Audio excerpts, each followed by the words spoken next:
আইনের অনেক ধারা শরীয়তে ইসলামের সাথে সরাসরি সাংঘর্ষিক।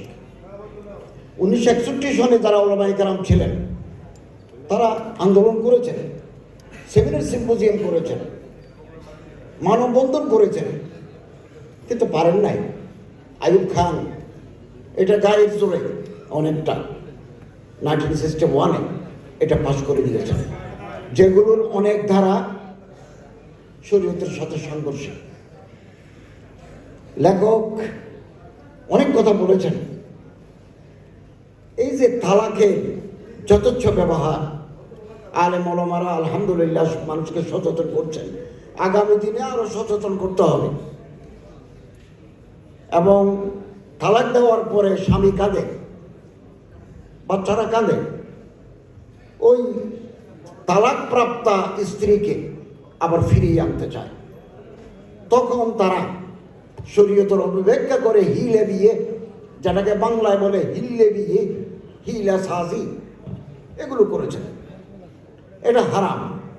লানাল্লাহ আল মুহাল্লিল ওয়াল মুহাল্লাল লাহু, হারাম। কিন্তু আমাদের দেশের কোনো বড় আলেম, মূলধারার কোনো আলেম এগুলো করেন না। এগুলো করে মোড়ল টাইপের কিছু লোক এই সমস্ত কাজগুলো করে, এবং এটা ইসলামের উপরে আঘাত আসে। এটা নারীর প্রতি অবমাননা। তালাক যদি 1 তালাক 2 তালাক 3 তালাক 3 তুহুরে 3 তালাক যদি দেয়, তালাকের অজিয়ে আছে, ওই মহিলা মা তিনি সংশোধিত হয়ে যাবেন, স্বামীর মধ্যে অনুশোচনা আসবে, রাজাহাতের মাধ্যমে আবার দাম্পত্য জীবন শুরু করতে পারবে। আমরা তো একসাথে 3 তালাক দিয়ে দিই। এটা শরীয়ত সম্মত হলেও হযরত ওমর রাদিয়াল্লাহু তাআলার বাচ্চামতে তার শাস্তি হওয়া দরকার। যদিও তালাক পতিত হবে, কিন্তু তালাক দানকারীর শাস্তি হওয়া দরকার। এবং আরেকটা কথা বিজ্ঞ লেখক এখানে উল্লেখ করেছেন, আমিও সংযোগ করতে চাই। ইসলামের হুদুদ, দণ্ডবিধি আরোপ করার অধিকার কোনো আলেম বা মুফতির নাই। আলেমরা ফতোয়া দিবেন, কোরআন হাদিসের অভিমত তুলে ধরবেন, বিচার করবে আদালত, আদালতের রায় এক্সিকিউট করবেন প্রশাসন। আমার আপনার বিচারিক ক্ষমতা নাই। আমরা কিভাবে দণ্ড আরোপ করি, এটা আমাদের সমাজে আমাদের আরো একটু মানুষকে পরিষ্কার করা দরকার। এবং দাবি জানাবো, কার কাছে দাবি জানাবেন? সরকারের কাছে?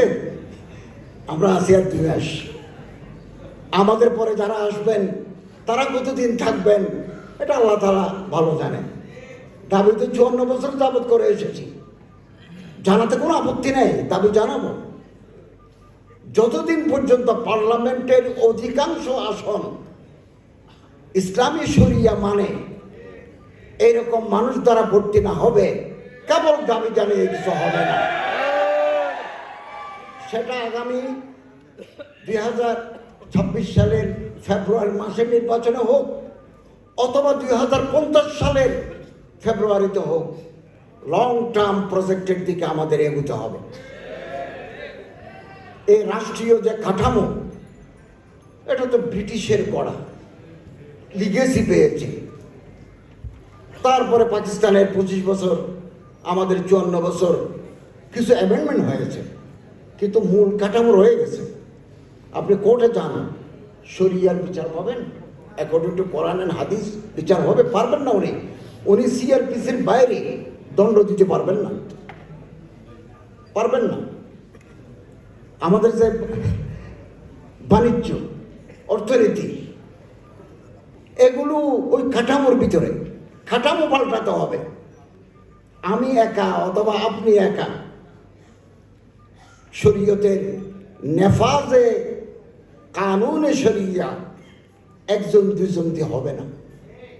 আপনি কাঠামোর বাইরে যেতে পারবেন না।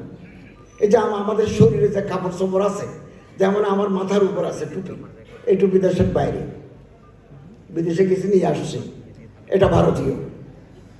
পাঞ্জাবিটা কোরিয়ান, টুপিটা পাকিস্তানি, গেঞ্জিটা বাংলাদেশি, পায়জামাটা জাপানি কাপড়।